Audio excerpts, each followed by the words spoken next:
Let me tell you something that nobody wants to hear. Something so uncomfortable, so raw. It might shake you to your core. No one is coming to save you. Not your parents. Not your friends. Not your boss. Not even life itself. You could scream from the bottom of your soul, and the world would keep spinning. You're waiting for help, aren't you? You're hoping. Maybe if you just hang in a little longer, someone will rescue you. But what if they never do?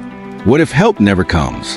What happens next might break you, or it might build something no one can take from you. But first, you have to survive what's coming. And trust me, it's coming. Do you know the moment everything begins to change? It's not when things get better. It's not when you win the lottery or meet the right person. It's not when the storm passes. It's when you stop waiting for someone else to make the rain stop. You sit in the thunder. You stare up at the sky. And you whisper, "Let it pour." Because deep down, you're tired, aren't you? Tired of feeling powerless. Tired of pretending you're fine. Tired of carrying a weight that no one else sees. But what if I told you that your pain is your invitation, not a punishment, not bad luck, not fate being cruel, but a doorway, a brutal, unrelenting, beautiful doorway into something far more dangerous, your power. Because here's the truth. Comfort never changed anyone. Discomfort is the birth of the real you. Still think someone's coming to fix it for you? Let me tell you a story. There was a boy once. He grew up in silence. No one asked if he was okay. No one noticed the sadness in his eyes. He learned how to smile when he was dying inside. He waited for a mentor, waited for someone to see him, waited for a miracle. But the miracle never came, because miracles don't come on white horses. One night, lying on the cold floor of his tiny room, he whispered, "Please, someone help me." And there was only silence. But in that silence, something sparked. It wasn't loud. It wasn't even clear. It was a whisper from deep inside his chest. 3 words that changed everything. Get up now. Not because he was ready. Not because he knew what to do. But because he realized no one else was coming. And so he got up. One step. One decision. One breath. Was he scared? Terrified? But fear is not the enemy. Waiting is. Fear keeps you alive. Waiting kills slowly. You're not stuck because you don't know what to do. You're stuck because you're afraid to do it alone. But here's the wild part. You're already alone. That's the part no one wants to admit. Even in a crowd, even in a relationship, even in a team, when it's 3 a.m. and your thoughts are screaming, it's just you. That moment when your alarm goes off, when the gym feels too far, when the junk food is calling your name, when quitting sounds like heaven, you versus you. No cheering squad, no applause, just silence and choices. And the scariest truth of all, you have everything you need already. You just don't trust it. You keep waiting for a sign. This is your sign. You keep waiting for strength. Doing it scared is strength. You keep waiting for someone to notice. No one has to notice for it to be real. You've been lied to, told to be patient, told to stay humble, told to wait your turn. But what if your turn is stolen while you're waiting? Do you know what rising looks like? It's not cinematic. It's not a slow motion montage with music. It's messy. It's lonely. It's painful. It's choosing to fight with no guarantee you'll win. But you fight anyway. You show up anyway. You crawl if you must. You scream into the void. I won't die like this. You stop explaining yourself. You stop asking for permission. You stop blaming the world. Because the truth is, nobody's coming. And weirdly, beautifully, tragically, that's the best news of your life. Because if no one's coming, then it's on you, which means it's in your control. Think back. Think of all the moments you broke down, all the nights you cried quietly, all the mornings you wore your pain like a mask, and still got up. No parade, no medal, just grit. You thought those were failures. They weren't. They were proof. Proof that even in your darkest hour, you didn't give up. You bent, but didn't break. You fell, but you crawled. And that person, That person who survived it all, that's you. That's still you. Don't let the world convince you otherwise. Don't let your mind lie to you. Don't let your past define your future. Because if you're breathing, you're not done yet. You want a rescue story? Write it. You want a savior? Look in the mirror. You are not a victim. You are not helpless. You are not broken. You are waiting for someone else to unlock the door. But you've been holding the key the whole time. Yes, it's hard. Yes, it's unfair. Yes, it would be easier if someone else did it. But they won't. And that's not cruel. It's your moment. Because if you can rise with no help, no spotlight, no guarantee, then you become unstoppable. Then you become dangerous. Then you become free. No one is coming. So go anyway. Rise anyway. Fight anyway. And when you do, when you stop waiting, when you take that first brutal, beautiful step forward, something shifts.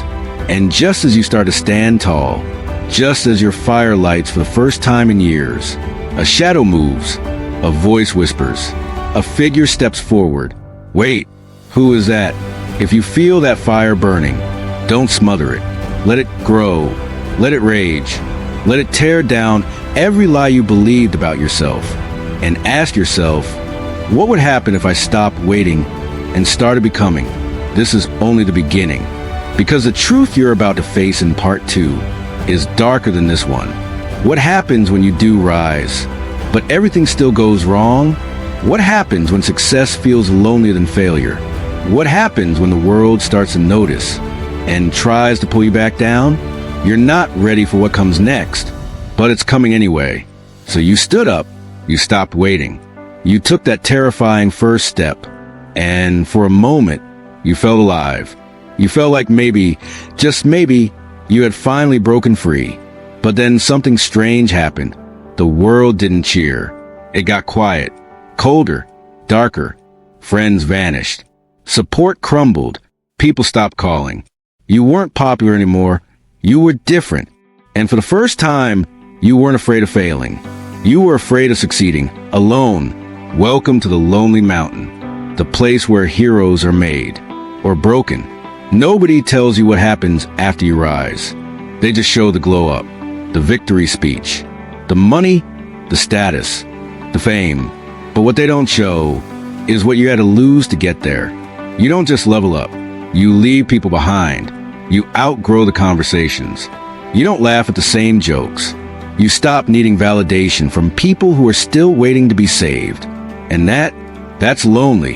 Have you ever looked around and realized no one gets it anymore? You want more. They want comfort. You want purpose.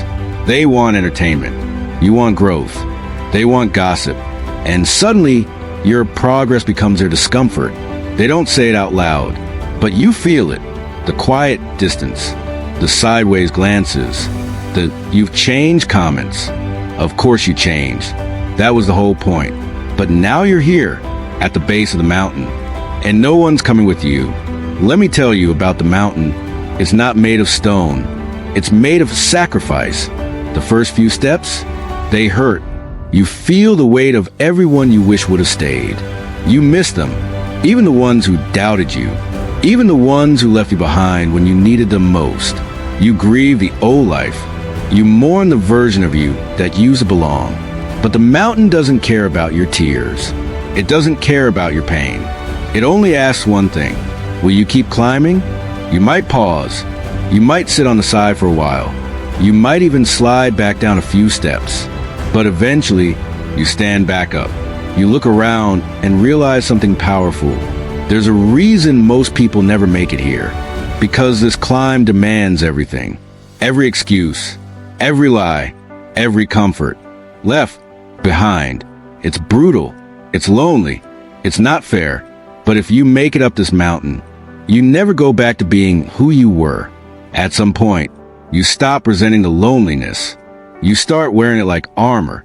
You stop trying to explain your vision to people who weren't given the same dream. You stop begging people to support what they were never meant to understand. You stop inviting people to a table you had to build with your bare hands. You stop apologizing for your evolution. And that's when something strange begins to happen. You start to feel peace. Not loud, not flashy, but a quiet fire. You wake up earlier. You move with purpose. You think clearer. You create without fear, because no one's clapping. And yet, you're still going. That's when you know you've crossed into rare territory, where growth lives, where truth breathes, where purpose becomes your only companion. And in that silence, a new voice appears, not from the outside, from you, a voice that says, keep going. You're almost there, but don't get too comfortable, because the higher you climb, the more the air changes. Success doesn't just come with applause. It comes with pressure. Now people are watching. Some are rooting for you. Some are praying you fall. Some pretend to support you, but quietly hope you fail. You're not invisible anymore. You're exposed. And for the first time, you realize that reaching the top is not the finish line. It's the test. Will you betray yourself to please them? Will you shrink again to make others feel tall? Will you play small so they're not uncomfortable with your shine? Or will you walk alone anyway, with your values, your truth, your fire intact? Let this be clear. You will be misunderstood. You will be judged. You will be left behind. And still, you must go. You weren't built for comfort. You were built for the climb. You were built for silence. You were built for storm. You were built for the moment when everything falls away and only your heart remains. Because if you can keep going here, in the loneliness, in the pressure, in the cold wind of isolation, then you don't just reach the mountain, you become the mountain, unshakable, unstoppable, unmoved by the noise. Because now, you're not looking for a savior. You're not waiting for applause. You're not chasing a finish line. You become your own rescue story. And just when you plant your flag, just when you finally breathe in the air of freedom, you hear it. A sound you haven't heard in a long, long time. Footsteps, fast ones, running toward you. You turn around, and what you see changes everything. So here's your question. Are you willing to be alone long enough to find the version of you that was buried under all the noise?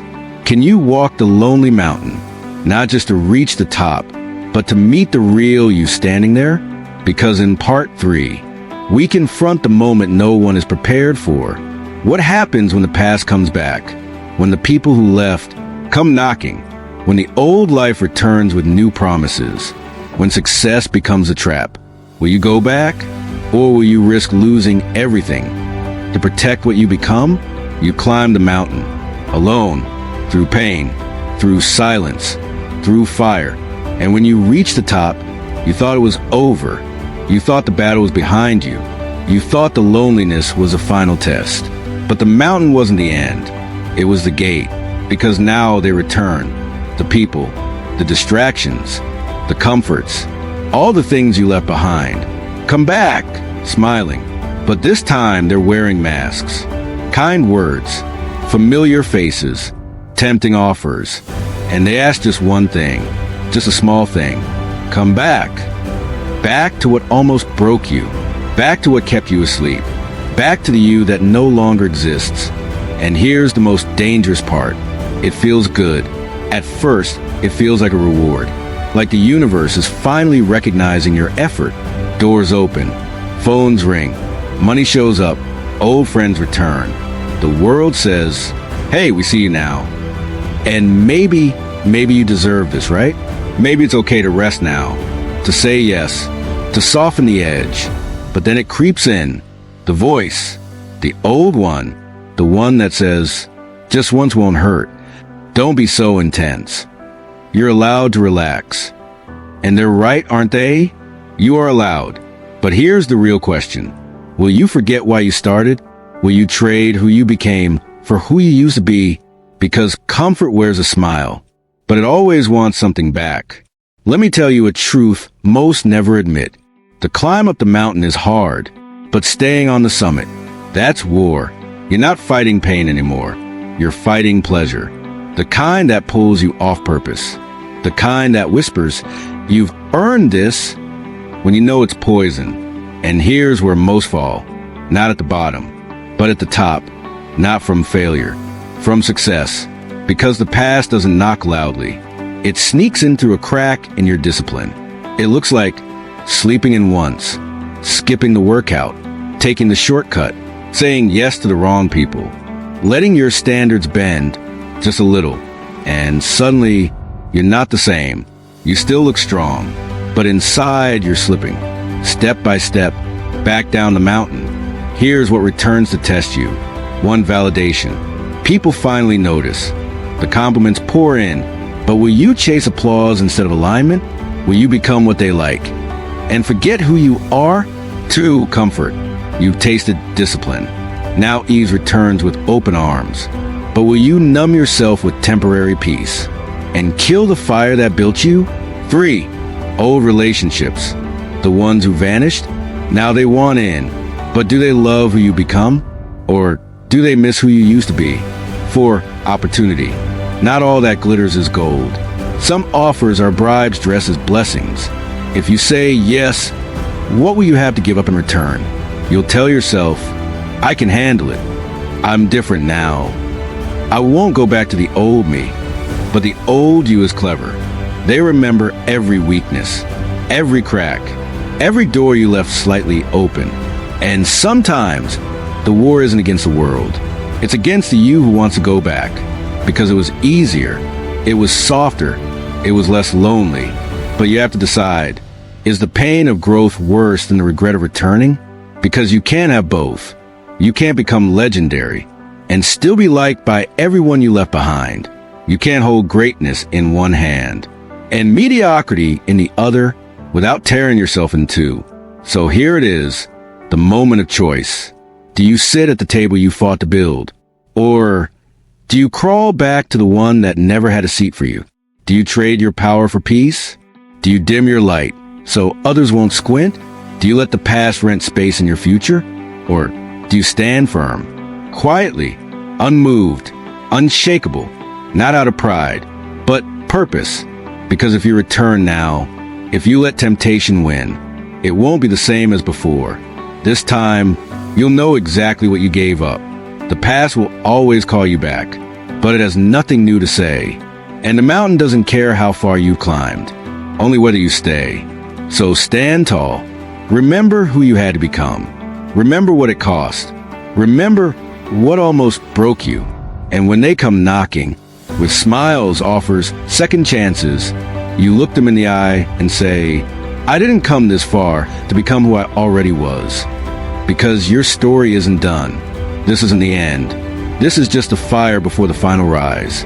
But just when you think the battle is over, you see something you didn't expect.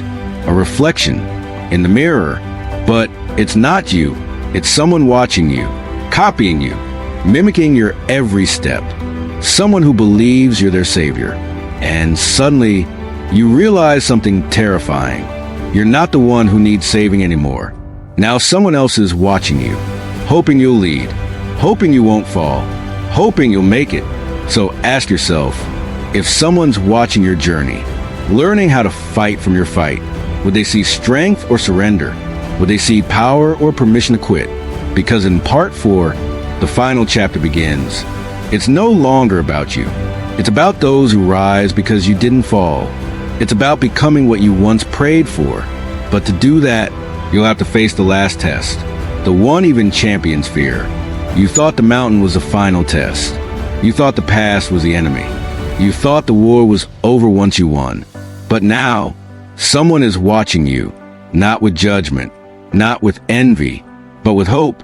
A child, a friend, a stranger, someone who saw you rise when you had every reason to fall.